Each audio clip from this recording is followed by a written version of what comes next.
Қайрат былтыр Чемпиондар лигасында Қазақстанның намысын қорғаған болатын және жаңа белестерді бағындырды. Және біз дәл осы Қайратты World Soccer Champs атты ойында басқаратын боламыз және қандай нәтижелерге жететінімізді бірге көретін боламыз. Бұл Қайрат құрамасының дәл қазіргі таңдағы құрамы. Қайрат құрамасына алғашқы трансферлік ұсынысты ол Оксанен атты финляндиялық ойыншыға және оған 4,5 миллион евро ұсынып екен. Ал біз бұл ұсынысқа әрине міндетті түрде келісеміз. Және Оксаненнің орнын басатын жаңа жас талантты сатып алдық. Және жасы келіп қалған Мартиновичті де сатуды шештік және оны Севилья клубы сатып алды. Өте тамаша. Енді біз дәл осы Мартиновичтің орнын басатын жаңа ойыншыны іздестіреміз. Мартиновичтің орнына біз Аксель Тейп дейтін жаңа ойыншыны сатып алдық. Осылайша трансферлік кезең аяқталды. Енді біз ойындарға көшетін боламыз. Алғашқы ойын суперкубок ойыны болды және біз ол ойында 3-0 есебімен Ақтөбе құрамасын оңайлықпен жеңе алдық.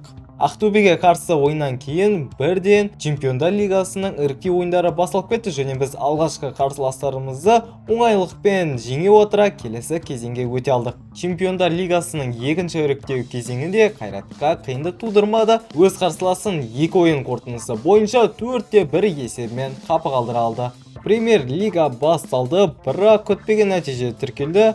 Тұран Түркістанға қарсы Қайрат 2-2 есебімен тең ойнап қалды. Ал Чемпиондар лигасының 3-ші іріктеу кезеңінде Қайрат 2 ойын қорытындысы бойынша қарсыласын 4-0 есебімен жеңе отыра плей-офф кезеңіне жолдама алды.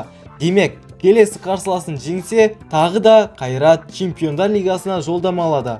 Және қараңыздар, Қайрат Селтикке қарсы алғашқы ойында 1-0 есебімен жеңіске жетті. Яғни келесі ойында тең ойынның өзі жеткілікті болады. Сондықтан қазір біз екінші ойынның нәтижесін бірге көретін боламыз. Екінші ойын 0-0 есебімен аяқталды. Селтик құрамасы қанша шабуылдаса да, ондай шабуылға Қайрат төтеп бере алды. Ендеше Қайрат құрамасы осы маусымда Чемпиондар лигасында өнер көрсететін болады.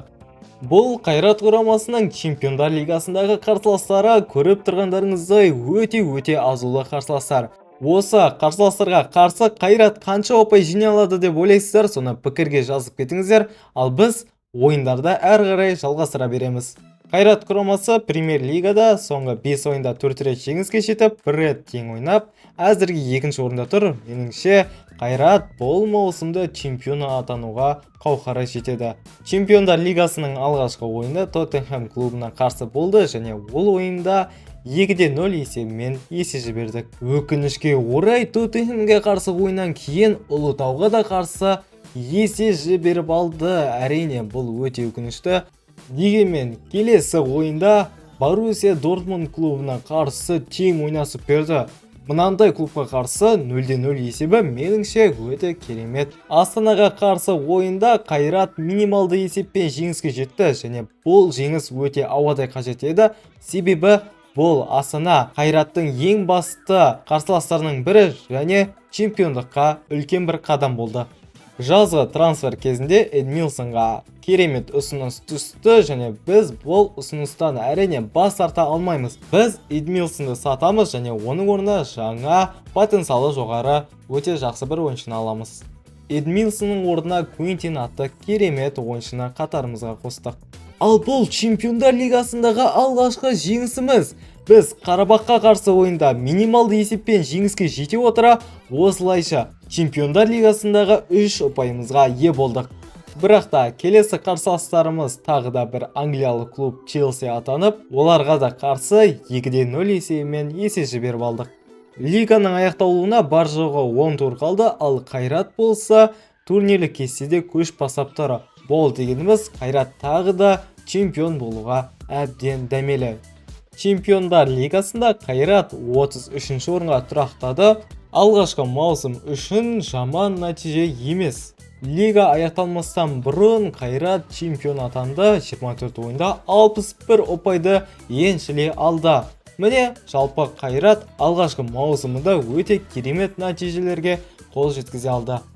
Тіпті кубокта Тобыл құрамасын 0-1 есебімен қапы қалдыра отыра тағы бір трофейге қол жеткізді. Осылайша видеомызда өз соңына келіп жетті. Егер де келесі бөлімдерін күтсеңіздер, міндетті түрде арнаға жазылып, лайктарыңызды басып кетуді ұмытпаңыздар.